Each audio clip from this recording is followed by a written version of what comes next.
Primeira Epístola de Paulo aos Coríntios. Capítulo 1. Paulo, chamado pela vontade de Deus para ser apóstolo de Jesus Cristo, e o irmão Sóstenes, à igreja de Deus que está em Corinto, aos santificados em Cristo Jesus, chamados para ser santos, com todos os que em todo lugar invocam o nome do nosso Senhor Jesus Cristo, Senhor deles e nosso, graça a vós outros e paz da parte de Deus nosso Pai e do Senhor Jesus Cristo. Sempre dou graças a meu Deus a vosso respeito, a propósito da sua graça que vos foi dada em Cristo Jesus, porque em tudo fostes enriquecidos nele, em toda a palavra e em todo o conhecimento, assim como o testemunho de Cristo tem sido confirmado em vós, de maneira que não vos falte nenhum dom, aguardando vós a revelação de nosso Senhor Jesus Cristo, o qual também vos confirmará até o fim, para serdes irrepreensíveis no dia de nosso Senhor Jesus Cristo. Fiel é Deus, pelo qual fostes chamados à comunhão de seu Filho Jesus Cristo, nosso Senhor. Rogo-vos, irmãos, pelo nome de nosso Senhor Jesus Cristo, que faleis todos a mesma coisa e que não haja entre vós divisões. Antes, sejais inteiramente unidos, na mesma disposição mental e no mesmo parecer. Pois a vosso respeito, meus irmãos, fui informado pelos da casa de Cloé de que há contendas entre vós. Refiro-me ao fato de cada um de vós dizer: eu sou de Paulo, e eu de Apolo, e eu de Cefas, e eu de Cristo. Acaso Cristo está dividido? Foi Paulo crucificado em favor de vós, ou fostes porventura batizados em nome de Paulo? Dou graças a Deus, porque a nenhum de vós batizei, exceto Crispo e Gaio, para que ninguém diga que fostes batizados em meu nome. Batizei também a casa de Estéfanas. Além destes, não me lembro se batizei algum outro. Porque não me enviou Cristo para batizar, mas para pregar o Evangelho, não com sabedoria de palavra, para que não se anule a cruz de Cristo. Certamente a palavra da cruz é loucura para os que se perdem, mas para nós que somos salvos, poder de Deus. Pois está escrito: destruirei a sabedoria dos sábios e aniquilarei a inteligência dos instruídos. Onde está o sábio? Onde o escriba? Onde o inquiridor deste século? Porventura não tornou Deus louca a sabedoria do mundo?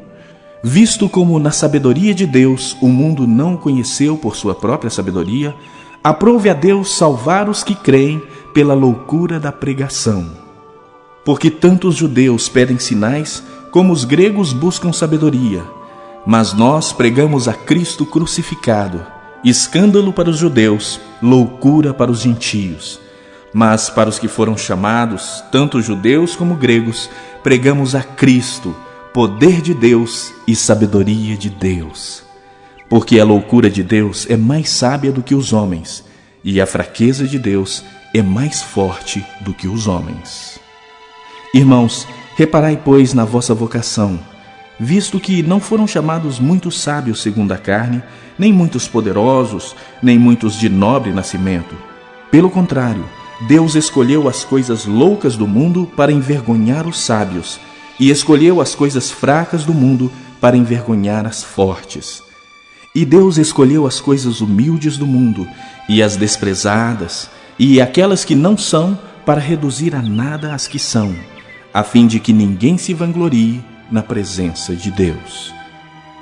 Mas vós sois dele, em Cristo Jesus, o qual se nos tornou da parte de Deus sabedoria e justiça e santificação e redenção, para que, como está escrito, aquele que se gloria, glorie-se no Senhor.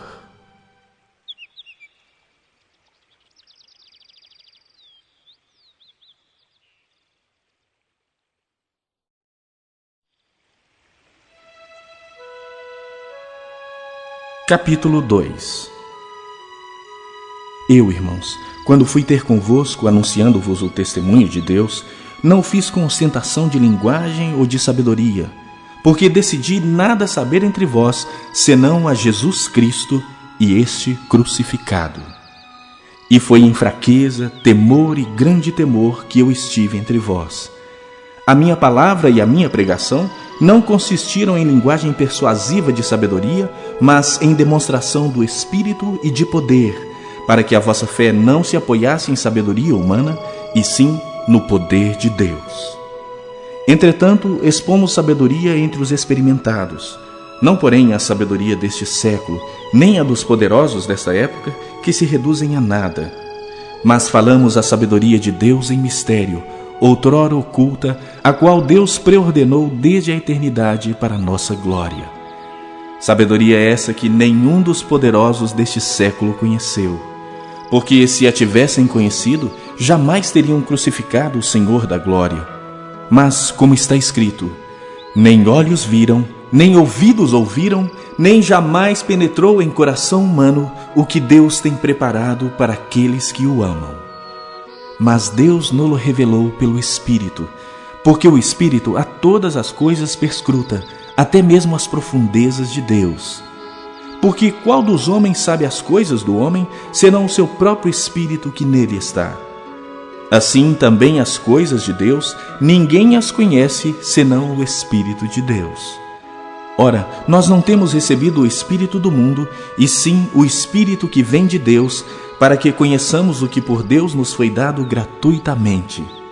Disto também falamos, não em palavras ensinadas pela sabedoria humana, mas ensinadas pelo Espírito, conferindo coisas espirituais com espirituais. Ora, o homem natural não aceita as coisas do Espírito de Deus, porque lhes são loucura, e não pode entendê-las, porque elas se discernem espiritualmente. Porém, o homem espiritual julga todas as coisas, mas ele mesmo não é julgado por ninguém. Pois quem conheceu a mente do Senhor que o possa instruir? Nós, porém, temos a mente de Cristo.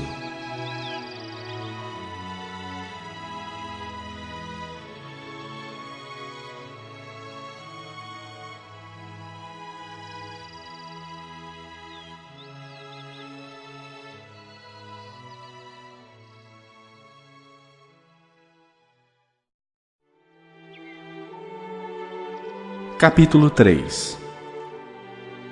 Eu, porém, irmãos, não vos pude falar como a espirituais, e sim como a carnais, como a crianças em Cristo. Leite vos dei a beber, não vos dei alimento sólido, porque ainda não podíeis suportá-lo. Nem ainda agora podeis, porque ainda sois carnais. Porque, havendo entre vós ciúmes e contendas, não é assim que sois carnais e andais segundo o homem? Quando, pois, alguém diz, eu sou de Paulo, e outro, eu de Apolo, não é evidente que andais segundo os homens? Quem é Apolo? E quem é Paulo? Servos por meio de quem crestes, e isso conforme o Senhor concedeu a cada um. Eu plantei, Apolo regou, mas o crescimento veio de Deus. De modo que nem o que planta é alguma coisa, nem o que rega, mas Deus que dá o crescimento. Ora, o que planta e o que rega são um, e cada um receberá o seu galardão segundo o seu próprio trabalho. Porque de Deus somos cooperadores, lavoura de Deus, edifício de Deus sois vós. Segundo a graça que me foi dada, lancei o fundamento como prudente construtor, e outro edifica sobre ele. Porém, cada um veja como edifica. Porque ninguém pode lançar outro fundamento além do que foi posto, o qual é Jesus Cristo. Contudo, se o que alguém edifica sobre o fundamento é ouro, prata, pedras preciosas, madeira, feno, palha, manifesta se tornará a obra de cada um, pois o dia a demonstrará, porque está sendo revelada pelo fogo. E qual seja a obra de cada um, o próprio fogo o provará. Se permanecer a obra de alguém que sobre o fundamento edificou, esse receberá galardão. Se a obra de alguém se queimar, sofrerá ele dano, mas esse mesmo será salvo todavia, como que através do fogo. Não sabeis que sois santuário de Deus e que o Espírito de Deus habita em vós? Se alguém destruir o santuário de Deus, Deus o destruirá, porque o santuário de Deus que sois vós é sagrado. Ninguém se engane a si mesmo. Se alguém dentre vós se tem por sábio neste século, faça-se estulto para se tornar sábio. Porque a sabedoria deste mundo é loucura diante de Deus. Porquanto está escrito, ele apanha os sábios na própria estultícia deles. E outra vez, o Senhor conhece os pensamentos dos sábios, que são pensamentos vãos. Portanto, ninguém se glorie nos homens, porque tudo é vosso. Seja Paulo, seja Apolo, seja Cefas, seja o mundo, seja a vida, seja a morte, sejam as coisas presentes, sejam as futuras, tudo é vosso, e vós de Cristo, e Cristo de Deus.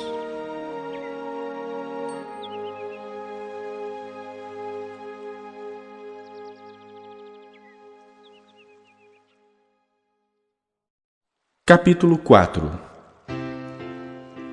Assim, pois, importa que os homens nos considerem como ministros de Cristo e despenseiros dos mistérios de Deus. Ora, além disso, o que se requer dos despenseiros é que cada um deles seja encontrado fiel. Todavia, a mim muito pouco se me dá de ser julgado por vós ou por tribunal humano. Nem eu tampouco julgo a mim mesmo. Porque de nada me argui a consciência. Contudo, nem por isso me dou por justificado, pois quem me julga é o Senhor. Portanto, nada julgueis antes do tempo, até que venha o Senhor, o qual não somente trará à plena luz as coisas ocultas das trevas, mas também manifestará os desígnios dos corações. E então, cada um receberá o seu louvor da parte de Deus. Essas coisas, irmãos, apliquei-as figuradamente a mim mesmo e a Apolo por vossa causa, para que, por nosso exemplo, aprendais isto. Não ultrapasseis o que está escrito, a fim de que ninguém se ensoberbeça a favor de um em detrimento de outro. E que tens tu que não tenhas recebido? E se o recebeste, por que te vanglorias como se o não tiveras recebido? Já estáis fartos, já estáis ricos. Chegastes a reinar sem nós. Sim, tomara reinasseis, para que também nós viéssemos a reinar convosco. Porque a mim me parece que Deus nos pôs a nós, os apóstolos, em último lugar, como se fôssemos condenados à morte, porque nos tornamos espetáculo ao mundo, tanto a anjos como a homens. Nós somos loucos por causa de Cristo, e vós sábios em Cristo. Nós fracos e vós fortes, vós nobres e nós desprezíveis. Até a presente hora sofremos fome e sede e nudez, e somos esbofeteados, e não temos morada certa, e nos afadigamos trabalhando com as nossas próprias mãos. Quando somos injuriados, bendizemos. Quando perseguidos, suportamos. Quando caluniados, procuramos conciliação. Até agora, temos chegado a ser considerados lixo do mundo, escória de todos. Não vos escrevo essas coisas para vos envergonhar. Pelo contrário, para vos admoestar como a filhos meus amados. Porque, ainda que tivesseis milhares de preceptores em Cristo, não teríeis, contudo, muitos pais. Pois eu, pelo Evangelho, vos gerei em Cristo Jesus. Admoesto-vos, portanto, a que sejais meus imitadores. Por esta causa vos mandei Timóteo, que é o meu filho amado e fiel no Senhor, o qual vos lembrará os meus caminhos em Cristo Jesus, como por toda parte ensino em cada igreja.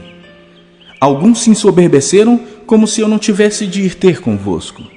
Mas em breve irei visitar-vos, se o Senhor quiser, e então conhecerei não a palavra, mas o poder dos ensoberbecidos. Porque o reino de Deus não consiste em palavra, mas em poder. Que preferis? Irei a vós outros com vara ou com amor e espírito de mansidão?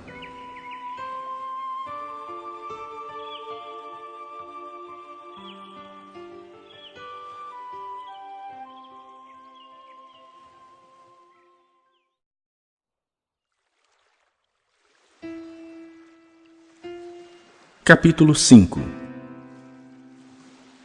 Geralmente se ouve que há entre vós imoralidade, e imoralidade tal como nem mesmo entre os gentios, isto é, haver quem se atreva a possuir a mulher de seu próprio pai. E contudo, andais vós ensoberbecidos e não chegastes a lamentar, para que fosse tirado do vosso meio quem tamanho ultraje praticou? Eu, na verdade, ainda que ausente em pessoa, mas presente em espírito, já sentenciei como se estivesse presente, que o autor de tal infâmia seja em nome do Senhor Jesus, reunidos vós e o meu espírito, com o poder de Jesus nosso Senhor, entregue a Satanás para a destruição da carne, a fim de que o espírito seja salvo no dia do Senhor Jesus. Não é boa a vossa jactância. Não sabeis que um pouco de fermento leveda a massa toda? Lançai fora o velho fermento, para que sejais nova massa, como sois de fato, sem fermento. Pois também Cristo, nosso Cordeiro Pascal, foi imolado. Por isso, celebremos a festa não com o velho fermento, nem com o fermento da maldade e da malícia, e sim com os asmos da sinceridade e da verdade. Já em carta vos escrevi que não vos associeis com os impuros. Refiro-me com isso não propriamente aos impuros deste mundo, ou aos avarentos, ou roubadores, ou idólatras, pois nesse caso terias de sair do mundo. Mas agora vos escrevo que não vos associeis com alguém que, dizendo-se irmão, for impuro, ou avarento, ou idólatra, ou maldizente, ou beberrão, ou roubador. Com esse tal, nem ainda comais. Pois com que direito haveria eu de julgar os de fora? Não julgais vós os de dentro? Os de fora, porém, Deus os julgará. Expulsai, pois, de entre vós o malfeitor.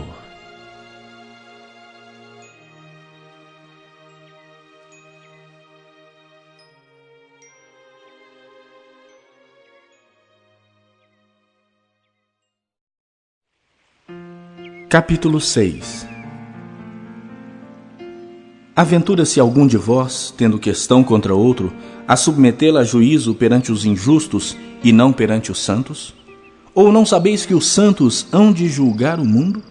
Ora, se o mundo deverá ser julgado por vós, sois acaso indignos de julgar as coisas mínimas? Não sabeis que havemos de julgar os próprios anjos? Quanto mais as coisas dessa vida. Entretanto, vós, quando tendes a julgar negócios terrenos, constituís um tribunal daqueles que não têm nenhuma aceitação na igreja. Para vergonha vô-lo digo. Não há, porventura, nenhum sábio entre vós que possa julgar no meio da irmandade? Mas irá um irmão a juízo contra outro irmão, e isso perante incrédulos. O só existir entre vós demandas já é completa derrota para vós outros. Por que não sofreis antes a injustiça? Por que não sofreis antes o dano? Mas vós mesmos fazeis a injustiça e fazeis o dano, e isso aos próprios irmãos. Ou não sabeis que os injustos não herdarão o reino de Deus? Não vos enganeis, nem impuros, nem idólatras, nem adúlteros, nem efeminados, nem sodomitas, nem ladrões, nem avarentos, nem bêbados, nem maldizentes, nem roubadores herdarão o reino de Deus. Tais fostes alguns de vós, mas vós vos lavastes, mas fostes santificados, mas fostes justificados em o nome do Senhor Jesus Cristo e no Espírito do nosso Deus. Todas as coisas me são lícitas, mas nem todas convêm.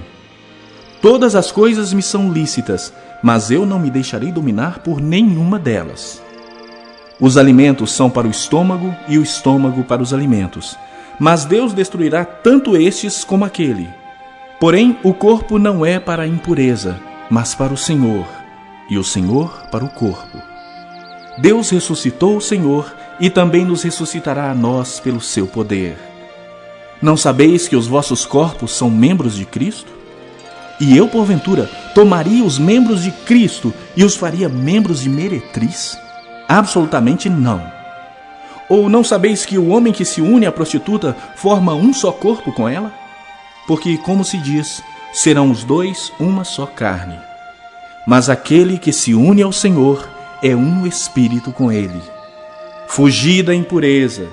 Qualquer outro pecado que uma pessoa cometer é fora do corpo, mas aquele que pratica a imoralidade peca contra o próprio corpo. Acaso não sabeis que o vosso corpo é santuário do Espírito Santo que está em vós, o qual tendes da parte de Deus, e que não sois de vós mesmos? Porque fostes comprados por preço. Agora, pois, glorificai a Deus no vosso corpo.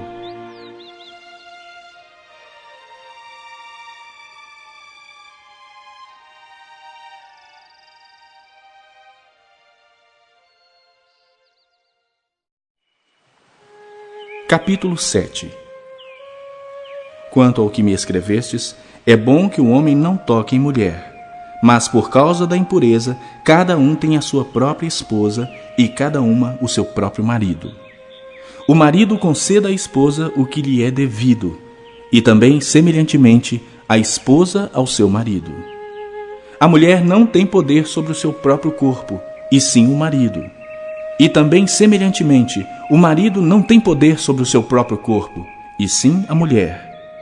Não vos priveis um ao outro, salvo talvez por mútuo consentimento, por algum tempo, para vos dedicardes à oração, e novamente vos ajuntardes, para que Satanás não vos tente por causa da incontinência. E isto vos digo como concessão, e não por mandamento. Quero que todos os homens sejam tais como também eu sou. No entanto, cada um tem de Deus o seu próprio dom. Um, na verdade, de um modo, outro de outro. E aos solteiros e viúvos, digo que lhes seria bom se permanecessem no estado em que também eu vivo. Caso, porém, não se dominem, que se casem, porque é melhor casar do que viver abrasado. Ora, aos casados ordeno não eu, mas o Senhor, que a mulher não se separe do marido. Se, porém, ela vier a separar-se, que não se case ou que se reconcilie com seu marido, e que o marido não se aparte de sua mulher. Aos mais digo eu, não o Senhor. Se algum irmão tem mulher incrédula, e esta consente em morar com ele, não a abandone. E a mulher que tem marido incrédulo, e este consente em viver com ela, não deixe o marido. Porque o marido incrédulo é santificado no convívio da esposa, e a esposa incrédula é santificada no convívio do marido crente. De outra sorte, os vossos filhos seriam impuros, porém agora são santos. Mas, se o descrente quiser apartar-se, que se aparte. Em tais casos, não fica sujeito à servidão nem o irmão, nem a irmã. Deus vos tem chamado à paz. Pois como sabes, ó mulher, se salvarás teu marido? Ou como sabes, ó marido, se salvarás tua mulher? Ande cada um segundo o Senhor lhes tem distribuído, cada um conforme Deus o tem chamado. É assim que ordenem todas as igrejas. Foi alguém chamado estando incircunciso, não se faça circuncidar. A circuncisão em si não é nada. A incircuncisão também nada é, mas o que vale é guardar as ordenanças de Deus. Cada um permaneça na vocação em que foi chamado. Fostes chamado sendo escravo, não te preocupes com isso. Mas se ainda podes tornar-te livre, aproveita a oportunidade. Porque o que foi chamado no Senhor sendo escravo é liberto do Senhor. Semelhantemente, o que foi chamado sendo livre é escravo de Cristo. Por preço fostes comprados, não vos torneis escravos de homens. Irmãos, cada um permaneça diante de Deus naquilo em que foi chamado. Com respeito às virgens, não tenho mandamento do Senhor. Porém, dou minha opinião, como tendo recebido do Senhor a misericórdia de ser fiel. Considero, por causa da angustiosa situação presente, ser bom para o homem permanecer assim como está. Estás casado? Não procures separar-te. Estás livre de mulher? Não procures casamento. Mas se te casares, com isso não pecas. E também, se a virgem se casar, por isso não peca. Ainda assim, tais pessoas sofrerão angústia na carne, e eu quisera poupar-vos. Isto, porém, vos digo, irmãos, o tempo se abrevia. O que resta é que não só os casados sejam como se não fossem, mas também os que choram como se não chorassem, e os que se alegram como se não se alegrassem, e os que compram como se nada possuíssem, e os que se utilizam do mundo como se dele não usassem, porque a aparência deste mundo passa. o que realmente eu quero é que estejais livres de preocupações. Quem não é casado, cuida das coisas do Senhor, de como agradar ao Senhor. Mas o que se casou, cuida das coisas do mundo, de como agradar à esposa, e assim está dividido. Também a mulher, tanto a viúva como a virgem, cuida das coisas do Senhor para ser santa, assim como no corpo e no espírito. A que se casou, porém, se preocupa com as coisas do mundo, de como agradar ao marido. Digo isso em favor dos vossos próprios interesses. Não que eu pretenda enredar-vos, mas somente para o que é decoroso e vos facilite o consagrar-vos desimpedidamente ao Senhor. Entretanto, se alguém julga que trata sem decoro a sua filha, estando já a passar-lhe a flor da idade, e as circunstâncias o exigem, faça o que quiser. Não peca, que se casa. Todavia, o que está firme em seu coração, não tendo necessidade, mas domínio sobre o seu próprio arbítrio, e isso bem firmado no seu ânimo, para conservar virgem a sua filha, bem fará. E assim, quem casa a sua filha virgem faz bem. Quem não a casa, faz melhor. A mulher está ligada enquanto vive o marido. Contudo, se falecer o marido, fica livre para casar com quem quiser, mas somente no Senhor. Todavia, será mais feliz se permanecer viúva, segundo a minha opinião. E penso que também eu tenho o Espírito de Deus.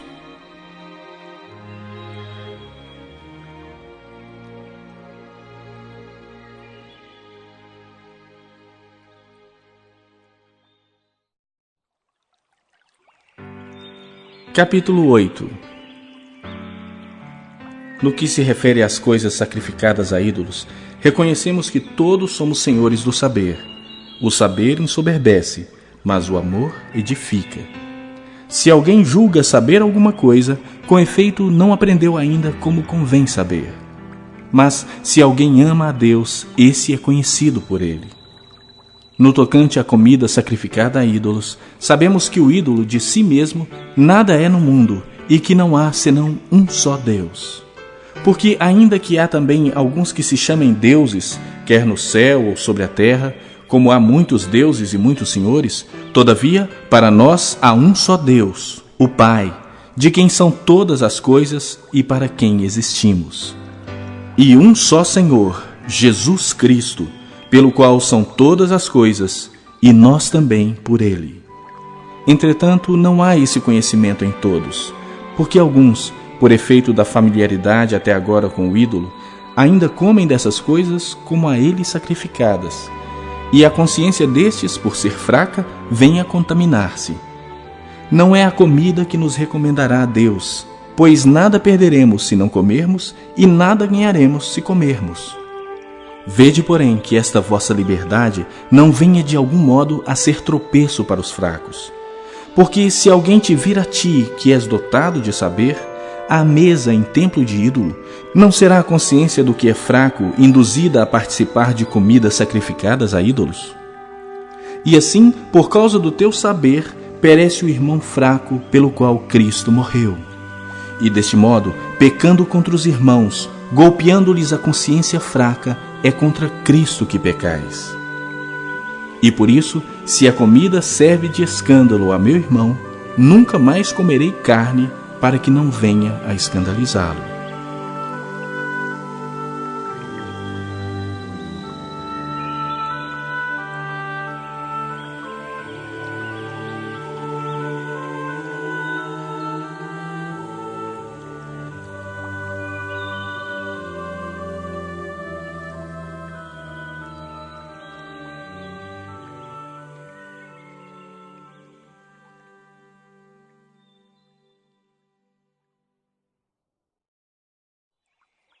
Capítulo 9. Não sou eu porventura livre? Não sou apóstolo? Não vi Jesus nosso Senhor? Acaso não sois fruto do meu trabalho no Senhor? Se não sou apóstolo para outrem, certamente o sou para vós outros, porque vós sois o selo do meu apostolado no Senhor. A minha defesa perante os que me interpelam é esta: não temos nós o direito de comer e beber? E também o de fazer-nos acompanhar de uma mulher irmã, como fazem os demais apóstolos e os irmãos do Senhor e Cefas? Ou somente eu e Barnabé não temos direito de deixar de trabalhar? Quem jamais vai à guerra à sua própria custa? Quem planta a vinha e não come do seu fruto? Ou quem apacenta um rebanho e não se alimenta do leite do rebanho? Porventura falo isso como homem, ou não o diz também a lei? Porque na lei de Moisés está escrito: não atarás a boca ao boi quando pisa o trigo. Acaso é com bois que Deus se preocupa? Ou é seguramente por nós que ele o diz? Certo que é por nós que está escrito: pois o que lavra, cumpre fazê-lo com esperança. O que pisa o trigo, faça-o na esperança de receber a parte que lhe é devida. Se nós vos semeamos as coisas espirituais, será muito recolhermos de vós bens materiais? Se outros participam desse direito sobre vós, não temos nós em maior medida? Entretanto, não usamos desse direito. Antes suportamos tudo, para não criarmos qualquer obstáculo ao Evangelho de Cristo. Não sabeis vós que os que prestam serviços sagrados do próprio templo se alimentam?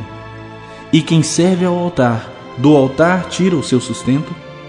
Assim ordenou também o Senhor aos que pregam o Evangelho, que vivam do Evangelho. Eu, porém, não me tenho servido de nenhuma dessas coisas, e não escrevo isso para que assim se faça comigo, porque melhor me fora morrer antes que alguém me anule esta glória. Se anuncio o Evangelho, não tenho de que me gloriar, pois sobre mim pesa essa obrigação. Porque ai de mim se não pregar o Evangelho. Se o faço de livre vontade, tenho galardão. Mas, se constrangido, é então a responsabilidade de despenseiro que me está confiada. Nesse caso, qual é o meu galardão? É que, evangelizando, proponha de graça o Evangelho, para não me valer do direito que ele me dá. Porque, sendo livre de todos, fiz-me escravo de todos, a fim de ganhar o maior número possível. Procedi para com os judeus como judeu, a fim de ganhar os judeus. Para os que vivem sob o regime da lei, como se eu mesmo assim vivesse, para ganhar os que vivem debaixo da lei, embora não esteja eu debaixo da lei. Aos sem lei, como se eu mesmo fosse, não estando sem lei para com Deus, mas debaixo da lei de Cristo, para ganhar os que vivem fora do regime da lei. Fiz-me fraco para com os fracos, com o fim de ganhar os fracos. Fiz-me tudo para com todos, com o fim de, por todos os modos, salvar alguns. Tudo faço por causa do Evangelho, com o fim de me tornar cooperador com ele. Não sabeis vós que os que correm no estádio, todos na verdade correm, mas um só leva o prêmio? Correi de tal maneira que o alcanceis. Todo atleta em tudo se domina. Aqueles para alcançar uma coroa corruptível, nós, porém, a incorruptível. Assim corro também eu, não sem meta. Assim luto, não como desferindo golpes no ar, mas esmurro o meu corpo e o reduzo à escravidão, para que, tendo pregado a outros, não venha eu mesmo a ser desqualificado.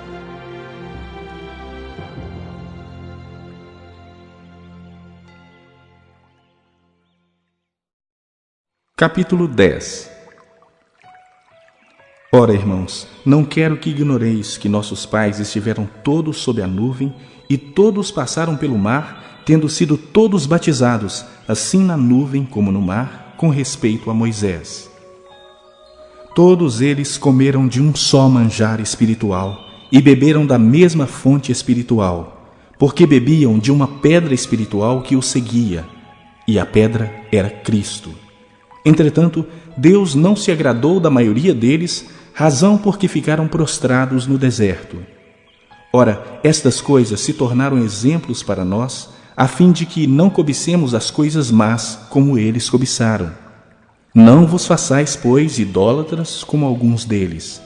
Porquanto está escrito: o povo assentou-se para comer e beber e levantou-se para divertir-se. E não pratiquemos imoralidade, como alguns deles o fizeram, e caíram num só dia 23.000.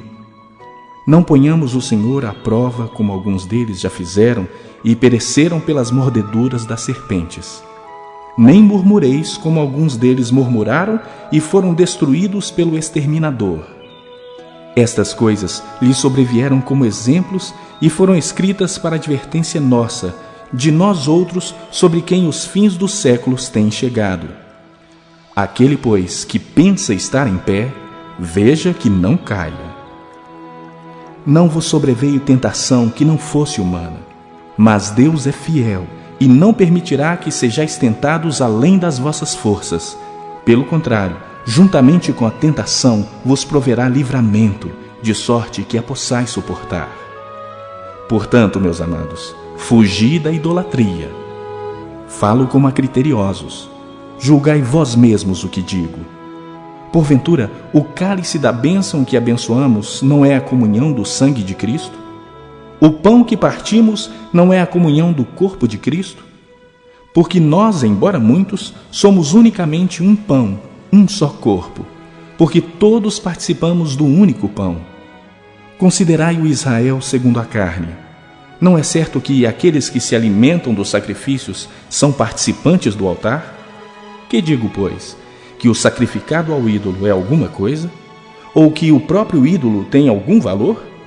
Antes digo que as coisas que eles sacrificam é a demônios que as sacrificam, e não a Deus. E eu não quero que vos torneis associados aos demônios. Não podeis beber o cálice do Senhor e o cálice dos demônios. Não podeis ser participantes da mesa do Senhor e da mesa dos demônios. Ou provocaremos zelos no Senhor? Somos acaso mais fortes do que Ele? Todas as coisas são lícitas, mas nem todas convêm. Todas são lícitas, mas nem todas edificam. Ninguém busque o seu próprio interesse, e sim o de outrem. Comei de tudo o que se vende no mercado, sem nada perguntardes por motivo de consciência, porque do Senhor é a terra e a sua plenitude. Se algum dentre os incrédulos vos convidar e quiserdes ir, comei de tudo o que for posto diante de vós, sem nada perguntardes por motivo de consciência. Porém, se alguém vos disser, isto é coisa sacrificada a ídolo, não comais, por causa daquele que vos advertiu e por causa da consciência. Consciência, digo, não a tua propriamente, mas a do outro. Pois por que há de ser julgada a minha liberdade pela consciência alheia? Se eu participo com ações de graças, por que hei de ser vituperado por causa daquilo por que dou graças? Portanto, quer comais, quer bebais, ou façais outra coisa qualquer, fazei tudo para a glória de Deus. Não vos torneis causa de tropeço nem para judeus, nem para gentios, nem tampouco para a igreja de Deus, assim como também eu procuro em tudo ser agradável a todos, não buscando o meu próprio interesse, mas o de muitos, para que sejam salvos.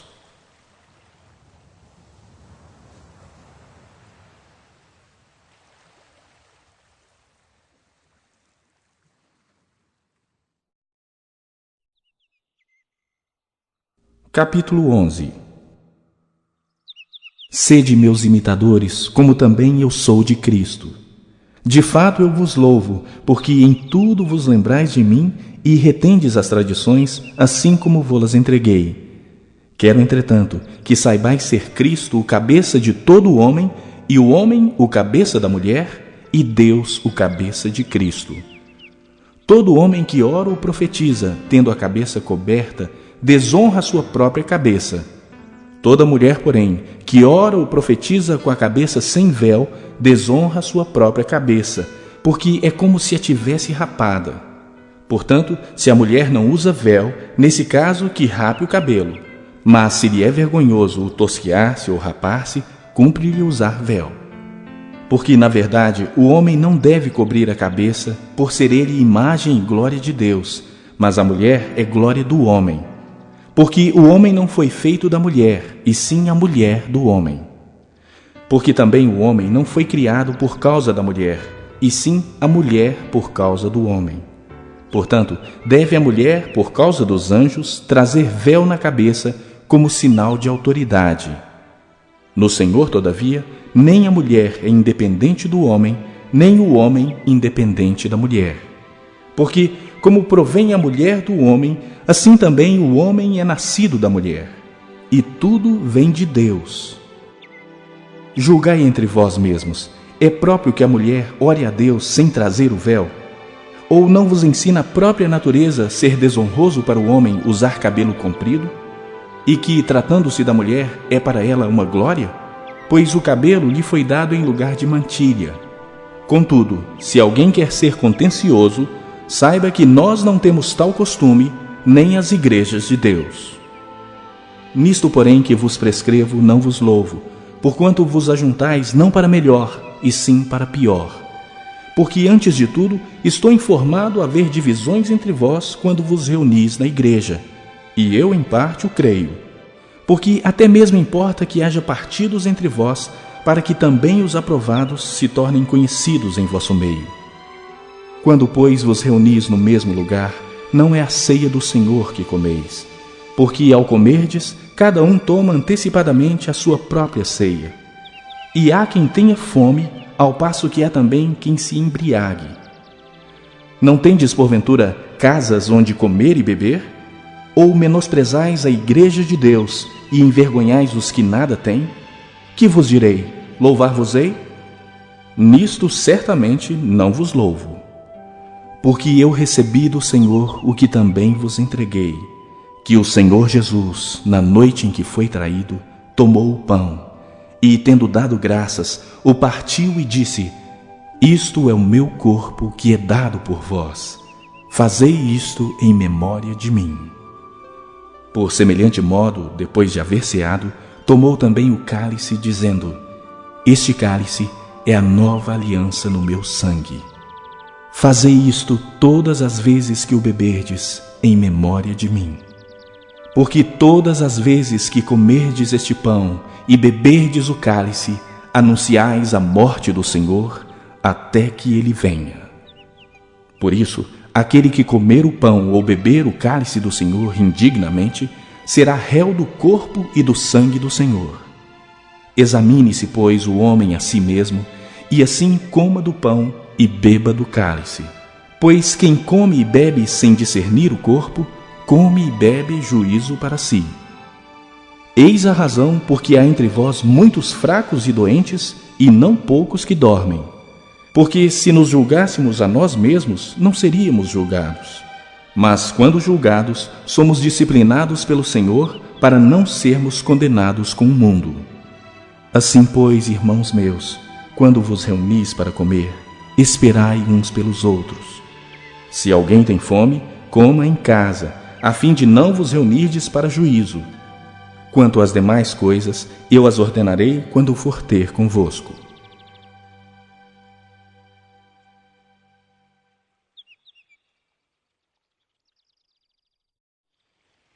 Capítulo 12.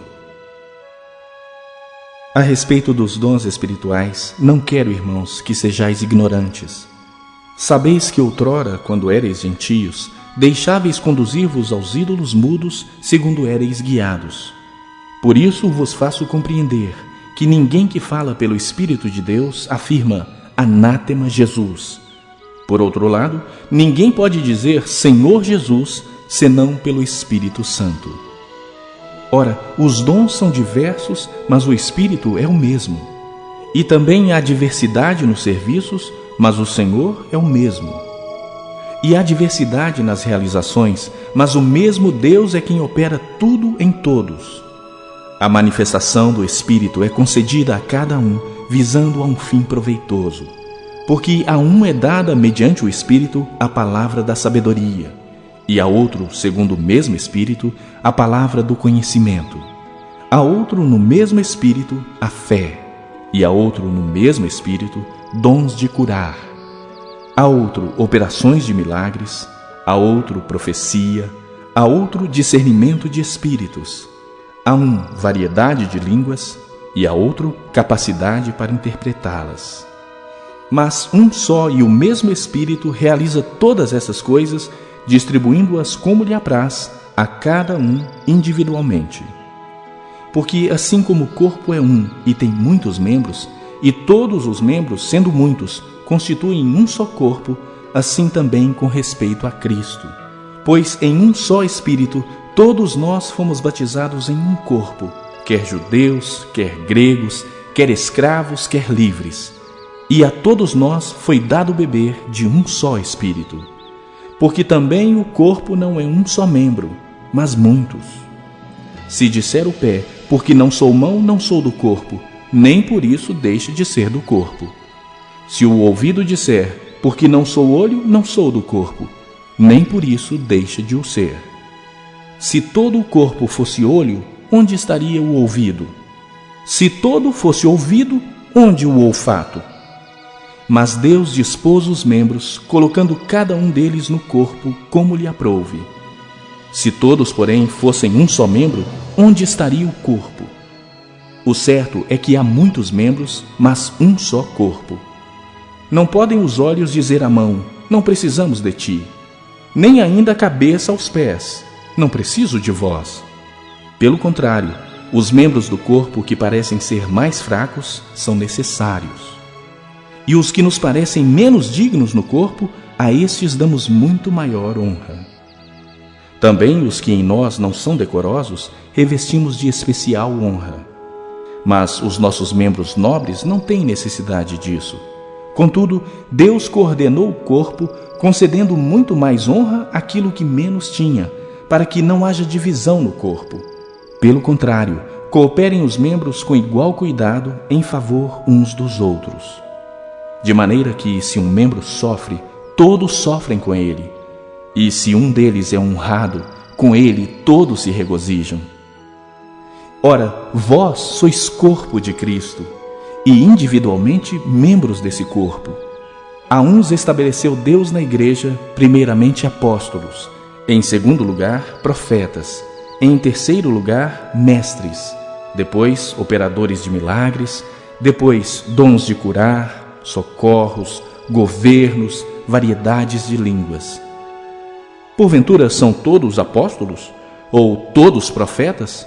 São todos mestres? Ou operadores de milagres? Têm todos dons de curar? Falam todos em outras línguas? Interpretam-nas todos? Entretanto, procurai com zelo os melhores dons. E eu passo a mostrar-vos ainda um caminho sobremodo excelente.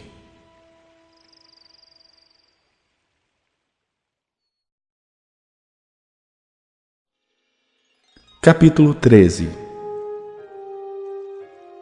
Ainda que eu fale as línguas dos homens e dos anjos, se não tiver amor, serei como bronze que soa ou como símbolo que retine. Ainda que eu tenha o dom de profetizar e conheça todos os mistérios e toda a ciência, ainda que eu tenha tamanha fé a ponto de transportar montes, se não tiver amor, nada serei. E ainda que eu distribua todos os meus bens entre os pobres, e ainda que eu entregue o meu próprio corpo para ser queimado, se não tiver amor, nada disso me aproveitará. O amor é paciente, é benigno. O amor não arde em ciúmes, não se ufana, não se ensoberbece, não se conduz inconvenientemente, não procura os seus interesses, não se exaspera, não se ressente do mal. Não se alegra com a injustiça, mas regozija-se com a verdade. Tudo sofre, tudo crê, tudo espera, tudo suporta. O amor jamais acaba, mas havendo profecias, desaparecerão.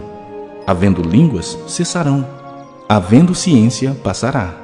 Porque em parte conhecemos e em parte profetizamos. Quando, porém, vier o que é perfeito, então o que é em parte será aniquilado. Quando eu era menino, falava como menino, sentia como menino, pensava como menino. Quando cheguei a ser homem, desisti das coisas próprias de menino. Porque agora vemos como em espelho, obscuramente. Então veremos face a face. Agora conheço em parte, então conhecerei como também sou conhecido. Agora, pois, permanecem a fé, a esperança e o amor. Estes três, porém, o maior destes é o amor.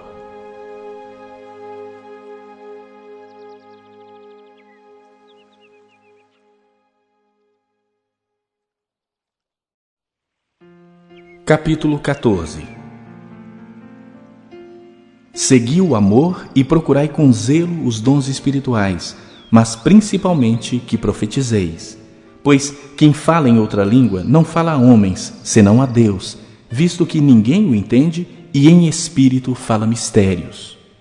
Mas o que profetiza fala aos homens, edificando, exortando e consolando. O que fala em outra língua, a si mesmo se edifica, mas o que profetiza edifica a igreja. Eu quisera que vós todos falassem em outras línguas, muito mais, porém, que profetizasseis, pois quem profetiza é superior ao que fala em outras línguas, salvo se as interpretar, para que a igreja receba edificação. Agora, porém, irmãos, se eu for ter convosco falando em outras línguas, em que vos aproveitarei, se não vos falar por meio de revelação, ou de ciência, ou de profecia, ou de doutrina? É assim que os instrumentos inanimados, como a flauta ou a cítara, quando emitem sons, se não os derem bem distintos, como se reconhecerá o que se toca na flauta ou cítara? Pois também, se a trombeta der som incerto, quem se preparará para a batalha? Assim vós, se com a língua não disserdes palavra compreensível, como se entenderá o que dizeis? Porque estareis como se falasseis ao ar. Há, sem dúvida, muitos tipos de vozes no mundo, nenhum deles, contudo, sem sentido. Se eu, pois, ignorar a significação da voz, serei estrangeiro para aquele que fala, e ele estrangeiro para mim. Assim também vós, visto que desejais dons espirituais, procurai progredir para a edificação da igreja. Pelo que o que fala em outra língua deve orar para que a possa interpretar. Porque se eu orar em outra língua, o meu espírito ora de fato, mas a minha mente fica infrutífera. Que farei, pois? Orarei com o espírito, mas também orarei com a mente. Cantarei com o espírito, mas também cantarei com a mente. E se tu bendisseres apenas em espírito, como dirá o indouto o amém depois da tua ação de graças? Visto que não entende o que dizes. Porque tu, de fato, dás bem as graças, mas o outro não é edificado. Dou graças a Deus porque falo em outras línguas mais do que todos vós.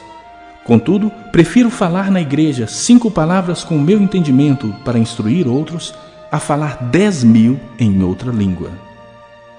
Irmãos, não sejais meninos no juízo. Na malícia, sim, sede crianças. Quanto ao juízo, sede homens amadurecidos. Na lei está escrito: falarei a este povo por homens de outras línguas e por lábios de outros povos, e nem assim me ouvirão, diz o Senhor. De sorte que as línguas constituem um sinal não para os crentes, mas para os incrédulos. Mas a profecia não é para os incrédulos, e sim para os que creem. Se, pois, toda a igreja se reunir no mesmo lugar, e todos se puserem a falar em outras línguas, no caso de entrarem doutos ou incrédulos, não dirão porventura que estáis loucos? Porém, se todos profetizarem e entrar algum incrédulo ou indouto, é ele por todos convencido e por todos julgado. Tornam-se-lhe manifestos os segredos do coração, e assim, prostrando-se com a face em terra, adorará a Deus, testemunhando que Deus está de fato no meio de vós. Que fazer, pois, irmãos? Quando vos reunis, um tem salmo, outro doutrina, este traz revelação, aquele outra língua e ainda outro interpretação. Seja tudo feito para edificação. No caso de alguém falar em outra língua, que não sejam mais do que 2 ou quando muito 3, e isto sucessivamente, e haja quem interprete. Mas, não havendo intérprete, fique calado na igreja, falando consigo mesmo e com Deus. Tratando-se de profetas, falem apenas 2 ou 3 e os outros julguem. Se, porém, vier revelação a outrem que esteja sentado, cale-se o primeiro. Porque todos podereis profetizar um após outro, para todos aprenderem e serem consolados. Os espíritos dos profetas estão sujeitos aos próprios profetas. Porque Deus não é de confusão, e sim de paz. Como em todas as igrejas dos santos, conservem-se as mulheres caladas nas igrejas, porque não lhes é permitido falar. mas estejam submissas como também a lei o determina. Se, porém, querem aprender alguma coisa, interroguem em casa a seu próprio marido, porque para a mulher é vergonhoso falar na igreja. Porventura, a palavra de Deus se originou no meio de vós, ou veio ela exclusivamente para vós outros?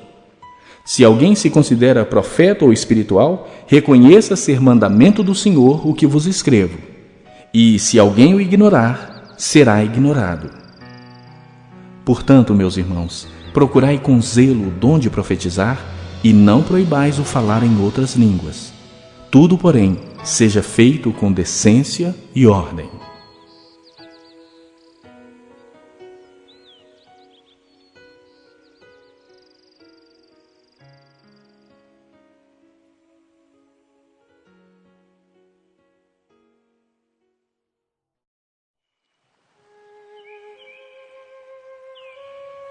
Capítulo 15. Irmãos, venho lembrar-vos o evangelho que vos anunciei, o qual recebestes e no qual ainda perseverais. Por ele também sois salvos, se retiverdes a palavra tal como vô-la preguei, a menos que tenhais crido em vão. Antes de tudo, vos entreguei o que também recebi, que Cristo morreu pelos nossos pecados, segundo as Escrituras, e que foi sepultado e ressuscitou ao terceiro dia, segundo as Escrituras. E apareceu a Cefas e depois aos 12. Depois foi visto por mais de 500 irmãos de uma só vez, dos quais a maioria sobrevive até agora, porém alguns já dormem. Depois foi visto por Tiago, mais tarde por todos os apóstolos, e afinal, depois de todos, foi visto também por mim, como por um nascido fora do tempo. Porque eu sou o menor dos apóstolos, que mesmo não sou digno de ser chamado apóstolo, pois persegui a igreja de Deus. Mas pela graça de Deus sou o que sou, e a sua graça que me foi concedida não se tornou vã. Antes trabalhei muito mais do que todos eles, todavia não eu, mas a graça de Deus comigo. Portanto, seja eu ou sejam eles, assim pregamos e assim crestes. Ora, se é corrente pregar-se que Cristo ressuscitou dentre os mortos, como, pois, afirmam alguns dentre vós que não há ressurreição de mortos? E se não há ressurreição de mortos, então Cristo não ressuscitou. E se Cristo não ressuscitou, é vã a nossa pregação e vã a vossa fé. E somos tidos por falsas testemunhas de Deus, porque temos asseverado contra Deus que Ele ressuscitou a Cristo, ao qual Ele não ressuscitou, se é certo que os mortos não ressuscitam. Porque se os mortos não ressuscitam, também Cristo não ressuscitou. E se Cristo não ressuscitou, é vã a vossa fé e ainda permaneceis nos vossos pecados. E ainda mais, os que dormiram em Cristo pereceram. Se a nossa esperança em Cristo se limita apenas a esta vida, somos os mais infelizes de todos os homens. Mas, de fato, Cristo ressuscitou dentre os mortos, sendo Ele as primícias dos que dormem. Visto que a morte veio por um homem, também por um homem veio a ressurreição dos mortos. Porque assim como em Adão todos morrem, assim também todos serão vivificados em Cristo. Cada um, porém, por sua própria ordem. Cristo as primícias, depois os que são de Cristo na sua vinda. E então virá o fim, quando Ele entregar o reino ao Deus e Pai, quando houver destruído todo o principado, bem como toda a potestade e poder. Porque convém que Ele reine até que haja posto todos os inimigos debaixo dos pés. O último inimigo a ser destruído é a morte, porque todas as coisas sujeitou debaixo dos pés. E quando diz que todas as coisas lhe estão sujeitas, certamente exclui aquele que tudo lhe subordinou. Quando, porém, todas as coisas lhe estiverem sujeitas, então o próprio Filho também se sujeitará àquele que todas as coisas lhe sujeitou, para que Deus seja tudo em todos. De outra maneira, que farão os que se batizam por causa dos mortos? Se absolutamente os mortos não ressuscitam, por que se batizam por causa deles? E por que também nós nos expomos a perigos a toda hora? dia após dia morro. Eu protesto, irmãos, pela glória que tenho em vós outros, em Cristo Jesus, nosso Senhor. Se como homem lutei em Éfeso com feras, que me aproveita isso? Se os mortos não ressuscitam, comamos e bebamos, que amanhã morreremos. Não vos enganeis, as más conversações corrompem os bons costumes. Tornai-vos à sobriedade como é justo e não pequeis, porque alguns ainda não têm o conhecimento de Deus. Isto digo para vergonha vossa. Mas alguém dirá: como ressuscitam os mortos? E em que corpo vêm? Insensato! O que semeias não nasce se primeiro não morrer. E quando semeias, não semeias o corpo que há de ser, mas o simples grão, como de trigo ou de qualquer outra semente. Mas Deus lhe dá corpo como lhe aprouve dar, e a cada uma das sementes o seu corpo apropriado. Nem toda carne é a mesma, porém, uma é a carne dos homens, outra a dos animais, outra a das aves e outra a dos peixes. Também há corpos celestiais e corpos terrestres. E, sem dúvida, uma é a glória dos celestiais e outra a dos terrestres. Uma é a glória do sol, outra a glória da lua e outra a das estrelas. Porque até entre estrela e estrela há diferenças de esplendor. Pois assim também é a ressurreição dos mortos. Semeia-se o corpo na corrupção, ressuscita na incorrupção. Semeia-se em desonra, ressuscita em glória. Semeia-se em fraqueza, ressuscita em poder. Semeia-se corpo natural, ressuscita corpo espiritual. Se há corpo natural, há também corpo espiritual. Pois assim está escrito: o primeiro homem, Adão, foi feito alma vivente. O último Adão, porém, é espírito vivificante. Mas não é primeiro o espiritual, e sim o natural, depois o espiritual. O primeiro homem formado da terra é terreno, o segundo homem é do céu. Como foi o primeiro homem o terreno, tais são também os demais homens terrenos. E como é o homem celestial, tais também os celestiais. E assim como trouxemos a imagem do que é terreno, devemos trazer também a imagem do celestial. Isto afirmo, irmãos, que a carne e o sangue não podem herdar o reino de Deus, nem a corrupção herdar a incorrupção. Eis que vos digo um mistério: nem todos dormiremos, mas transformados seremos todos, num momento, num abrir e fechar de olhos, ao ressoar da última trombeta. A trombeta soará, os mortos ressuscitarão incorruptíveis e nós seremos transformados. Porque é necessário que este corpo corruptível se revista da incorruptibilidade e que o corpo mortal se revista da imortalidade. E quando este corpo corruptível se revestir de incorruptibilidade e o que é mortal se revestir de imortalidade, então se cumprirá a palavra que está escrita: tragada foi a morte pela vitória. Onde está, ó morte, a tua vitória? Onde está, ó morte, o teu aguilhão? O aguilhão da morte é o pecado, e a força do pecado é a lei. Graças a Deus que nos dá a vitória por intermédio de nosso Senhor Jesus Cristo. Portanto, meus amados irmãos, sede firmes, inabaláveis e sempre abundantes na obra do Senhor, sabendo que no Senhor o vosso trabalho não é vão. Capítulo 16. Quanto à coleta para os santos, fazei vós também como ordenei às igrejas da Galácia.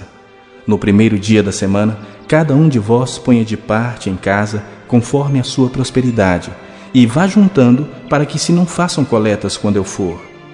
E quando tiver chegado, enviarei com cartas para levarem as vossas dádivas a Jerusalém àqueles que aprovardes. Se convier que eu também vá, eles irão comigo.